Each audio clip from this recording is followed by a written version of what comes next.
നമ്മളിനി പോകുന്നത് ഇന്ന് നടന്ന ഒരു അതിക്രമത്തിന്റെ വാർത്തയിലേക്കാണ്. അടിക്ക് തിരിച്ചടി എന്ന് കേട്ടിട്ടില്ലേ? പത്തനംതിട്ട തിരുവല്ലയിൽ നടന്നത് ഇന്ന് അതാണ്. യുവതിക്ക് നേരെ അതിക്രമം നടത്തിയ മദ്യപനെ യുവതിയുടെ ബന്ധുക്കളും നാട്ടുകാരും ചേർന്ന് കയ്യേറ്റം ചെയ്തു. തിരുവല്ല സ്വദേശി ജോജോയാണ് വേങ്ങൽ സ്വദേശിയായ 25-കാരിയെ ആക്രമിച്ചത്. നമുക്ക് പുറകിലുള്ള ഈ തിരുവല്ല പോലീസ് സ്റ്റേഷനിൽ ഞങ്ങൾ രാവിലെ 11 മണിയോടെ എത്തുന്നത് ഒരു ബാങ്ക് തട്ടിപ്പ് കേസ് റിപ്പോർട്ട് ചെയ്യാനാണ്. ആ സമയമൊക്കെ ജോജോ ഇവിടെ ഉണ്ടായിരുന്നു. മദ്യപിച്ച് മതോന്മത്തനായി പോലീസുകാരെയും നാട്ടുകാരെയും അസഭ്യം പറഞ്ഞ് അയാൾ ഇവിടെ തുടരുകയായിരുന്നു. കൂടാതെ അശ്ലീല പ്രദർശനവും.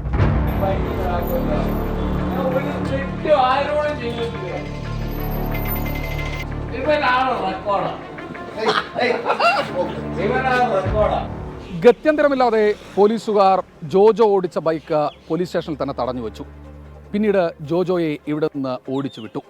പക്ഷേ പോകുന്ന സമയമൊക്കെ മദ്യപിച്ച് ഏതാണ്ട് കിറുക്ക് തെറ്റിയ നിലയിലായിരുന്നു ഇയാൾ. എന്തായാലും തൊട്ടടുത്ത പ്രദേശത്ത് വെച്ച് തന്നെയാണ് ഈ യുവതിക്ക് നേരെ ആക്രമണം നടക്കുന്നത്. ഒരു ഓട്ടോ ഡ്രൈവർ ആ പ്രദേശത്തു നിന്ന് കൈകാട്ടി വിളിച്ചതനുസരിച്ച് പോലീസുകാർ അവിടേക്ക് പാഞ്ഞെടുക്കും മുൻപ് തന്നെ മാധ്യമപ്രവർത്തകരും അവിടെ എത്തിയിരുന്നു.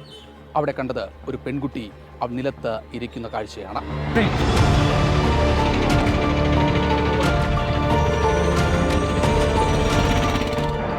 ഞാൻ കുപ്പി എടുക്കാനായിട്ട് അങ്ങോട്ട് ഇച്ചിരി നീങ്ങിയപ്പോഴത്തേക്ക് ഈ കക്ഷി വന്നിട്ട് താക്കോൽ എടുത്തുകൊണ്ട് നടന്നങ്ങ് പോയി. അപ്പോൾ ആരാടാന്ന് ഞാൻ ചോദിച്ചു. താക്കോൽ ഇങ്ങോട്ട് താന്ന് പിടിച്ചപ്പോഴത്തേക്ക് എൻ്റെ കൈ പിടിച്ചങ്ങ് പിടിച്ചപ്പോൾ താക്കോലിൻ്റെ സൈഡ് കൊണ്ട് എൻ്റെ കൈ മുറിഞ്ഞിട്ട് ബ്ലഡ് വന്നു. ഭയങ്കരമായിട്ട് ബ്ലഡ് വന്നപ്പോഴത്തേക്ക് എനിക്ക് തല കറങ്ങുന്ന പോലൊക്കെ തോന്നി. ഞാൻ ഒരു പരിചയമില്ലാതെ അവിടെ കൊണ്ട് വണ്ടി നിർത്തി. എനിക്ക് അറിയത്തില്ല ആരാണെന്ന് തോന്നുന്നു. ഈ എൻഡോർഗ് സ്കൂട്ടർ ഓടിച്ചാണ് പെൺകുട്ടി ഇവിടേക്ക് എത്തിയത്. സഹോദരിയെ റെയിൽവേ സ്റ്റേഷനിലാക്കി മടങ്ങുകയായിരുന്നു. ആ സമയം വണ്ടി നിർത്തിയിട്ടിരിക്കുകയായിരുന്നു. വീട്ടിൽ നിന്ന് വിളിച്ച് കുറച്ച് പെട്രോൾ വാങ്ങി വരണമെന്ന് പെൺകുട്ടിയോട് വീട്ടുകാർ ആവശ്യപ്പെട്ടിരുന്നു. എന്തായാലും ഉടൻ തന്നെ പെൺകുട്ടിയുടെ ചാവിയാണ് ആദ്യഘട്ടത്തിൽ ജോജോ ഊരിയെടുത്തത്.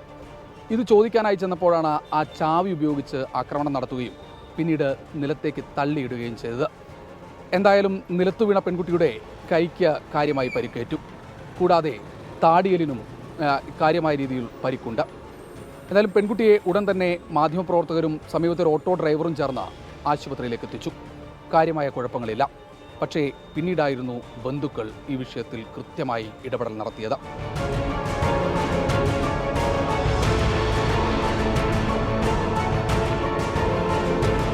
കാരണം പെൺകുട്ടിയാണ്, നമുക്ക് ഒറ്റയ്ക്ക് എടുക്കാൻ പറ്റത്തില്ല. മെയിൻ റോഡിൽ തന്നെ പോലീസ് സ്റ്റേഷനിലോട്ട് ഇറങ്ങുന്നതിൻ്റെ തൊട്ടടുത്ത് ഫ്ലാറ്റ് ഉണ്ട്. ഫ്ലാറ്റ് നേരെ ഓപ്പോസിറ്റ് ആയിട്ടാണ്. അപ്പോൾ ഒരു പെൺകുട്ടിയാണ്ട് എനിക്ക് പെട്ടെന്ന് തന്നെ ഒന്ന് എടുക്കാനുള്ളൊരു മാനസികാവസ്ഥ പോരാഞ്ഞ് പെട്ടെന്ന് എല്ലാം തൊട്ട് പുറകിലായിട്ട് ബൈക്കിലായിട്ട് പോലീസ് ജീപ്പ് വന്ന് പെട്ടെന്ന് ഞാൻ ജീപ്പ് പോയി കാണിച്ചിട്ട് ഞാൻ എസ്ഐയോട് പറഞ്ഞു, സാർ ഇങ്ങനെ സംഭവം ഉണ്ട്, നിങ്ങൾ പെട്ടെന്ന് ഇറങ്ങി വരാൻ പറഞ്ഞു. മിനിറ്റുകൾക്കുള്ളിൽ തന്നെ ജോജോയെ തിരുവല്ല നഗരത്തിൽ നിന്ന് തന്നെ പോലീസ് പിടികൂടി. ഉടൻ തന്നെ നേരെ താലൂക്ക് ആശുപത്രിയിലേക്ക്. അവിടെ എത്തിച്ചപ്പോഴായിരുന്നു പെൺകുട്ടിയുടെ ബന്ധുക്കളുടെ രോഷപ്രകടനം. ജോജോയെ പോലീസ് ജീപ്പിലും ആശുപത്രി വളപ്പിലും വെച്ച് പെൺകുട്ടിയുടെ ബന്ധുക്കളും നാട്ടുകാരും മർദ്ദിച്ചു.